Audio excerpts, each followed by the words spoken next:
Hello and welcome. This is the Baker Senior Show where we're teaching all about Medicare, your rights and your opportunities for for exploring everything that Medicare has for you. Today we have Steve Baker, who is going to be instructing us on all the wonderful opportunities we have. Hi, Steve. Hello. I make it sound really light and fun and everything, Medicare, uh, but sometimes it can be very serious. I know that some of the things that you have told me over the years have, sometimes it's like, if I only knew this before this happened, then I could have been covered with my Medicare. So we want to make sure we understand it. And isn't that what today is all about? We're going to be understanding more about Medicare and how it can help us. Mhm. All right. So I understand today you'd really like to talk about what happens when you're still on the job. Can you get Medicare? Should you get Medicare? How do you get Medicare? Why should you have Medicare? Why don't you Exactly. start us off? Well, if more and more everyone wants to work perhaps past 65, I think and so. I do. yeah, yeah, 65 is not necessarily the drop-off point, and No. and so and so a lot of people just prefer to continue to work and stay on their group coverage, perhaps. So if in that the case, the key word is the Human Resources Department. And the first thing you should do there is talk with your Human Resources Department, because every company has a slight nuances in different kinds of group coverage. So the person there will be able to instruct you on what to do. Uh, and sometimes it's a little complicated, and sometimes they don't even understand it really. But that happens occasionally. So it's always important to check with someone like me to kind of guide you in what to do. So as we've talked about in so many of our presentations on our videos, that there's A, B, C, and D, and what we're going to do is we're going to go through those and talk about the scenario if someone just wants to keep working.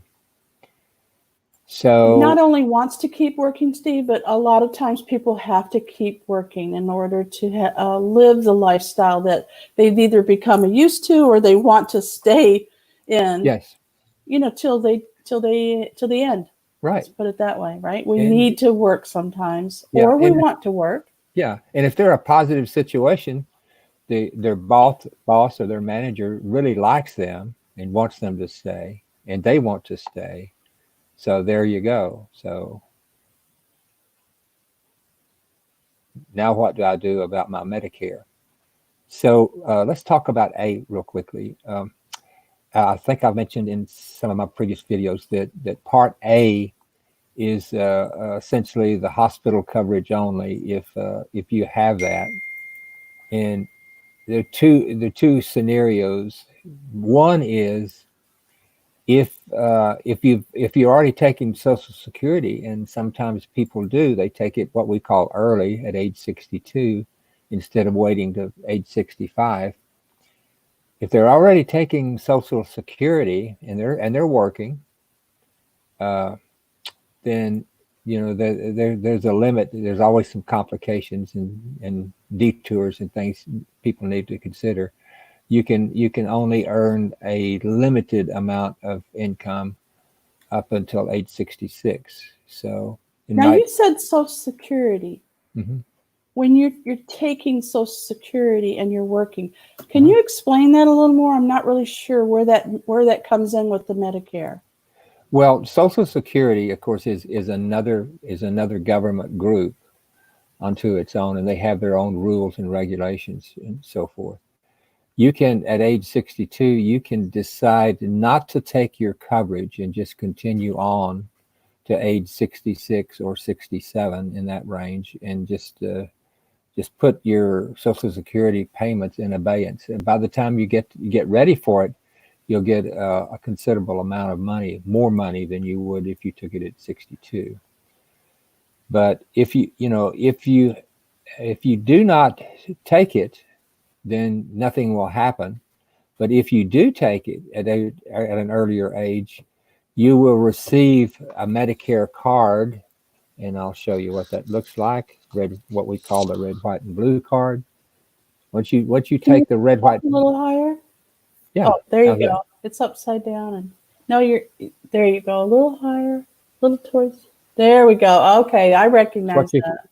that's I what don't you call have your one yet, but I recognize it. right. That's what you call your red, white, and blue card. If Okay. you have one of those and it has only Part A on there, that means that you automatically enrolled, and that's fine. Just keep your Part A. The key to it is the Part B part.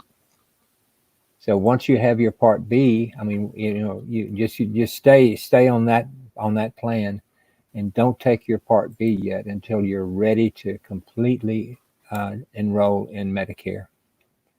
So automatically, if you're taking Social Security, that will automatically trigger the issuance of a card like this. You'll get this in the mail, but it will only have Part A. It should have only Part A on it.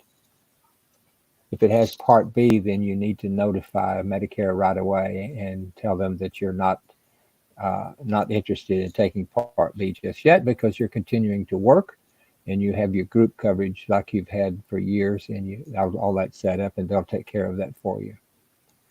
You know, So this is all a lot of information, Steve, and this is one of the reasons why I tell everybody I know that's either on Medicare or getting ready to be on Medicare that they need to talk with you, because this is all like really I didn't know that. How would I have known that? No one reaches out and tells you that. No one from Medicare calls you and says, "Now, if you get your card and it has Part B on it, you need to call us because somebody made a mistake." right, They need to reach out to you is what I'm really trying to get at, because everybody's situation is just a little different, and you can guide them through this process. It's called healthcare peace of mind for a correct, reason. correct, All right. correct. So, Yeah. okay. So you're still working, you're on Hmm. Social Security, and automatically you get this card in the mail, and it Hmm. says Medicare. You are now covered under Medicare Part A. What does that mean? Medicare Part A is just there's four parts, and you'll get that card that just says Part A. Internally, that means that you've got hospitalization and so forth. But you just need to keep that card and indicate to yourself and make a notation that I'm still working and I don't have my B yet. I'll get that down the road whenever I get ready to leave my company. But I'm just fine. I'll just put this in my wallet and move right along with it and continue on your group coverage. Then at that point, once you've done that, you've continued on your group plan, and be sure and advise your human resources department what you've done and that you've already received your Part A. And if they're a little confused about it or they're a little muddy, you just check with someone like me, and I will be able to clarify it for you and kind of guide you in the direction. And I'll tell you at that point, I'll see you in 2 or 3 years or whenever you're ready to complete your Medicare enrollment, and then you'll be fine. You'll be fine. Steve, I want to ask you now. I know a lot of people are working from home now because we're going through this stay-at-home type of situation because Hmm. of the virus that's going around.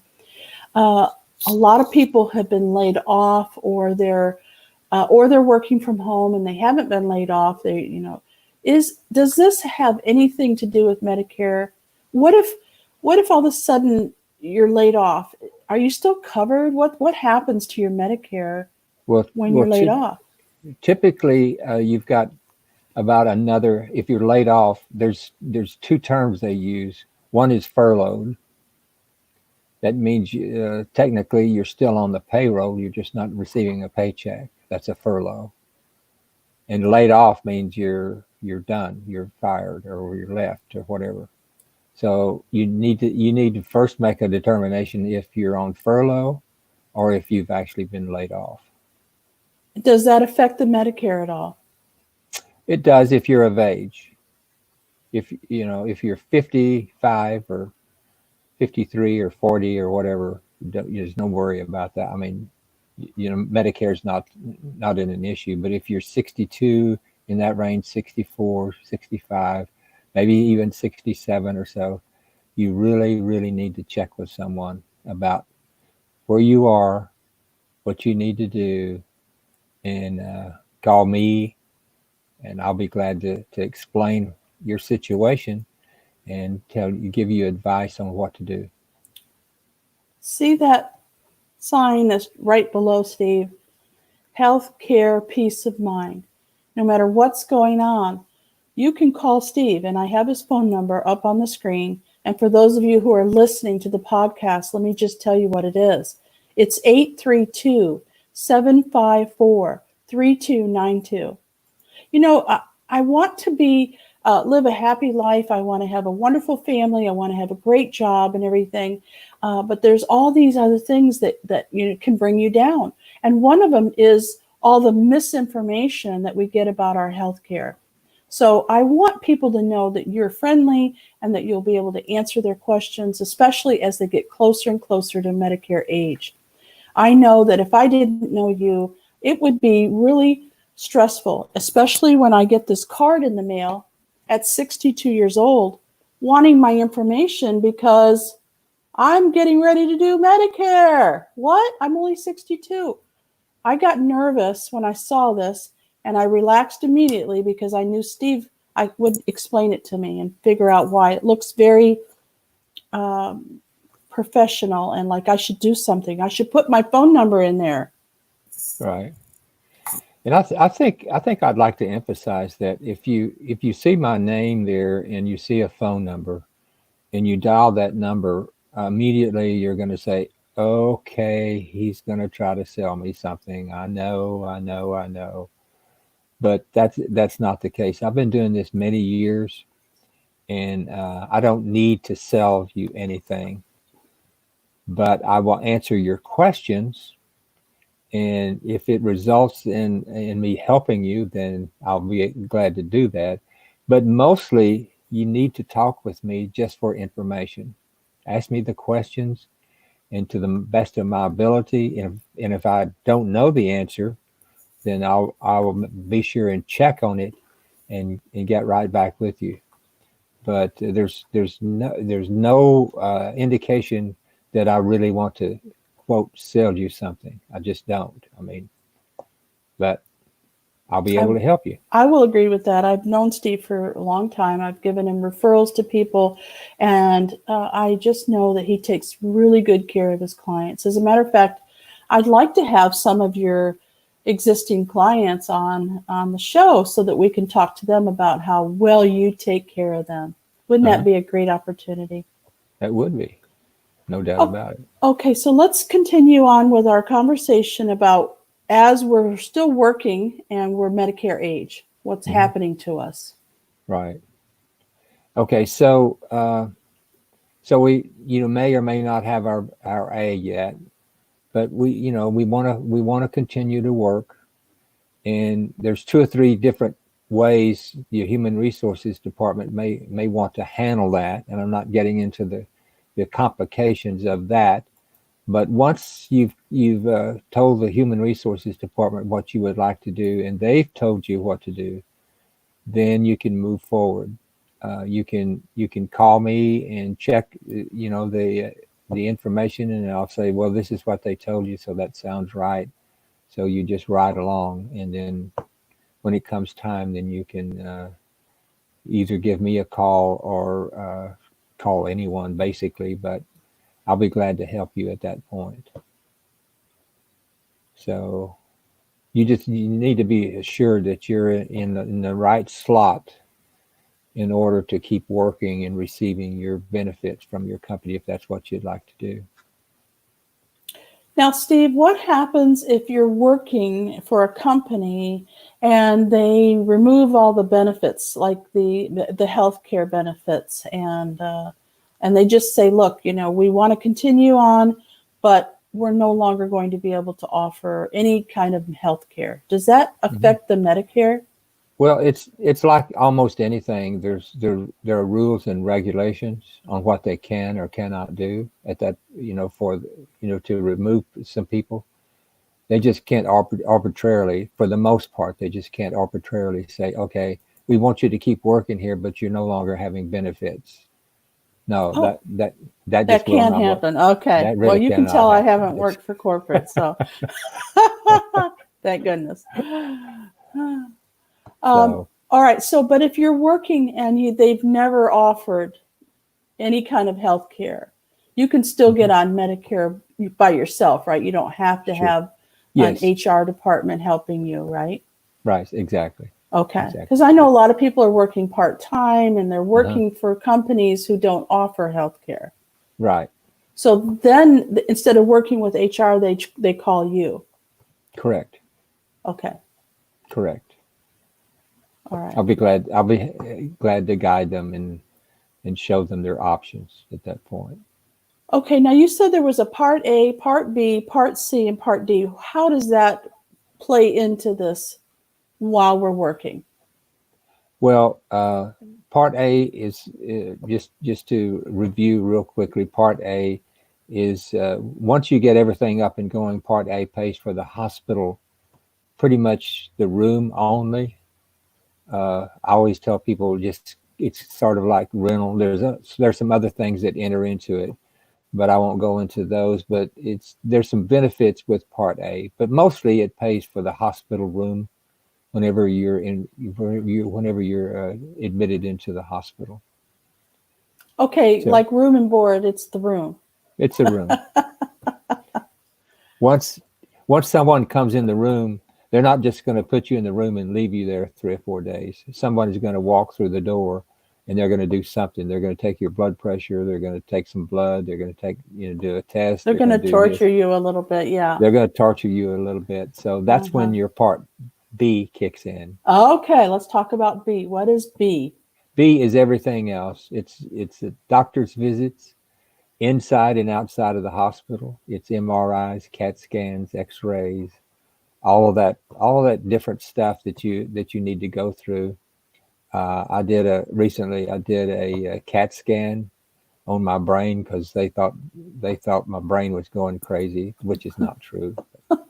They did- I did an which is kind of an experience because I can tell my clients now what it's like to go a MRI and a CAT scan.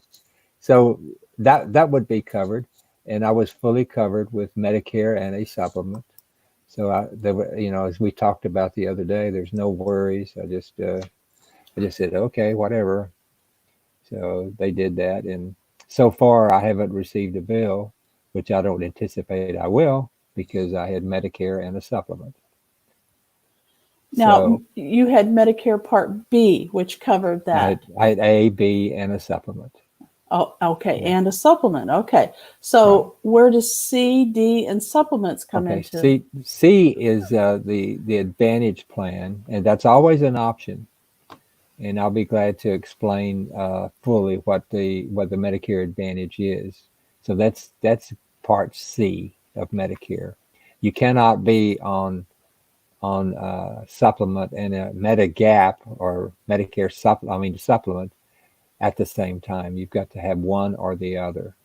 So once you decide to go on with an Advantage plan, there's some pluses to Advantage plan and there's some minuses, and I'll be glad to explain that to you as well. And you've got to choose one or the other. You can't be on both, as I've explained. And so that's the Part C. The Part D is your prescription drug plan, which in a lot of instances it's embedded in a Part C. If you were to choose that option, you have a standalone, what we call a standalone Part D plan. So there's some major decisions that need to be made at that point. So it's just a matter of what direction, and if you get off on a wrong curve and go down the the rat hole, so to speak. You have to get some advice from someone to get turned around and get back on the right path. So verbally, I'll be able to explain to you exactly what you need to do to get back on the right path. And because it's different for different people and they're different scenarios, life is not all everybody. Nobody just takes the same path. I mean, we've all got different things going on in our lives, and we have Uh-huh. different health issues or work issues. So that's where you come in and say, "This, I believe, is the best path for you." It wouldn't be for your next door neighbor. They might have a different path. Hmm. So some people, it might be perfect for the Advantage plan, and other Hmm. people, it would be a disaster. Right, right. Now, you said Part D is sometimes covered in Part C. You see, this is where most people go, okay, whatever, it just all so complicated. So that's why you have been doing this for so many years that you can figure it out. And you can look at somebody's situation and say, this is what I think is best for you under your certain circumstances. Correct. We don't know anything about Medicare, or we just know barely enough to try to understand that that's what it is. Uh-huh. So no matter what their question is, they can call you and discuss this with you, whether it's their Right. neighbor, their spouse, themselves.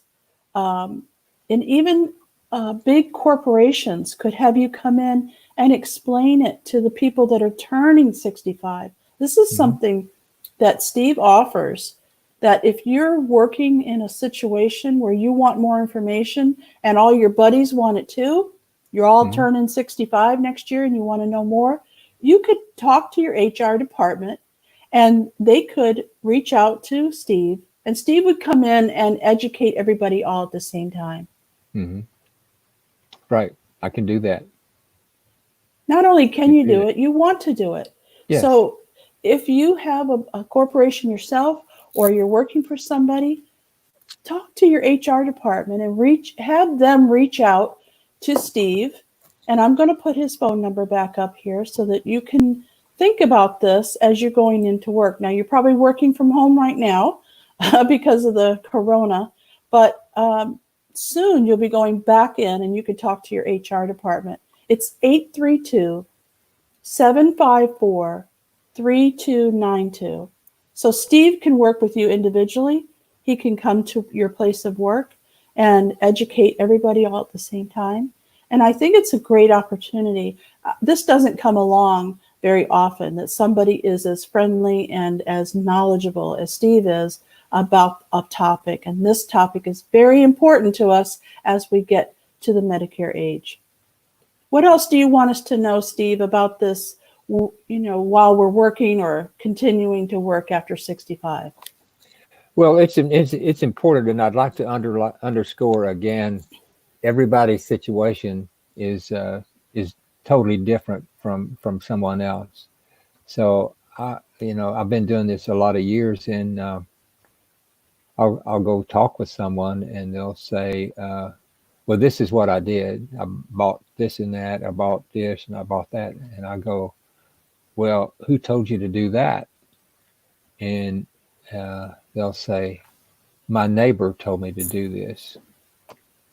And I said, "Well, what what business is your neighbor in?" "Well, he's an electrical engineer and he's real smart.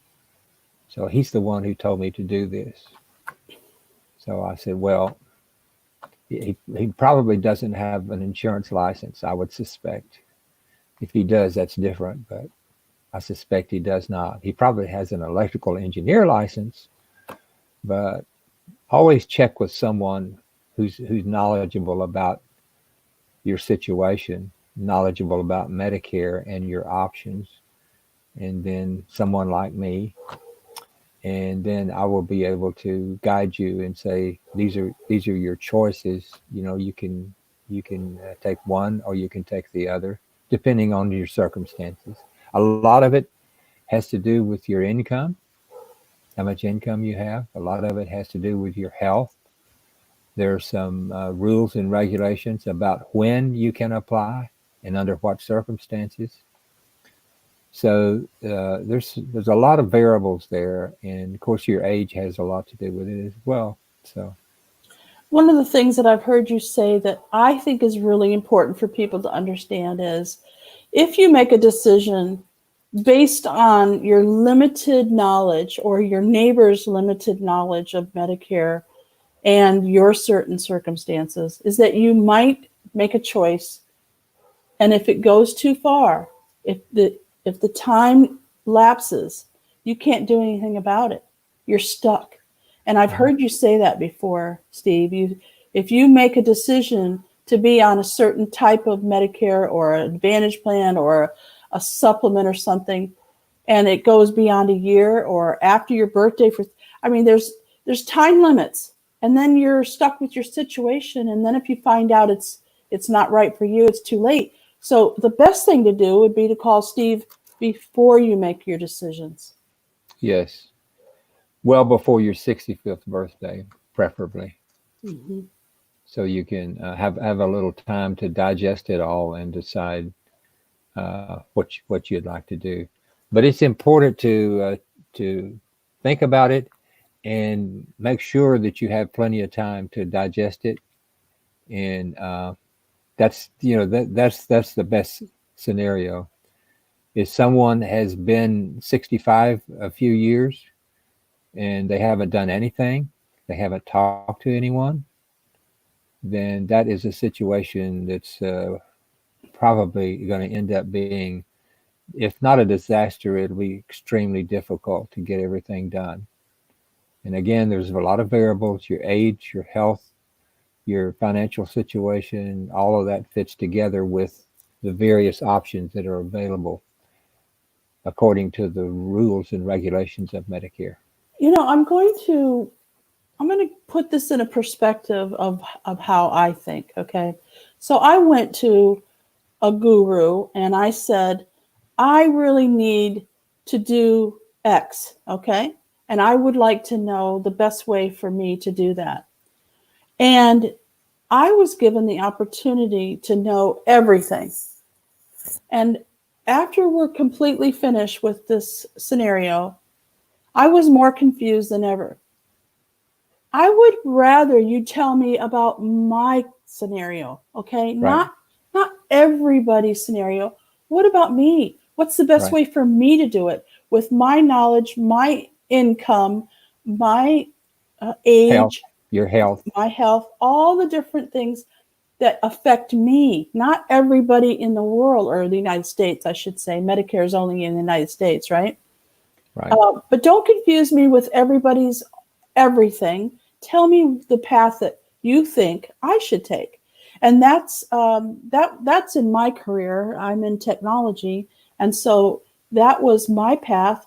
And I feel the same way with what you're doing with your Medicare. You are going to help them with their scenario, their health, their age, their working, whatever it is that is happening to them, what part of the country they're in, whether they're living in a motorhome or they're living in a sticks and bricks, they call it. There's all these different things that are going on that uh-huh. you could help them figure out the best plan for them. Correct. We only have a minute or so left, Steve. Is there anything else that we need to know today about working and Medicare? Well, I would only emphasize that age 65 is the magic age, and it's just a matter of getting as much information as you possibly can in order to make the right decision. And it's a critical part of your future health care is age 65, and you just need to totally understand the directions you could go in order to have some sort of peace of mind in your remaining years. Well, thank you very much, Steve. You're a wealth of information. You make me feel very comfortable about moving into the age 65 with my Medicare and my health insurance. I really appreciate you. Thank you for joining us today. If you have any questions, Steve would be happy to answer them. You can either come on live here with us every Tuesday at 8 o'clock Central Time. We're on YouTube and Facebook and your favorite podcast app. We would be happy to have you on as a guest. You can ask any questions that you'd like, or you can privately call Steve at 832-754-3292. And you can talk about your situation and how you can handle your Medicare. Thank you for joining us. We'll see you again next week. Thank you, Steve. Thank you. Bye for Bye. now.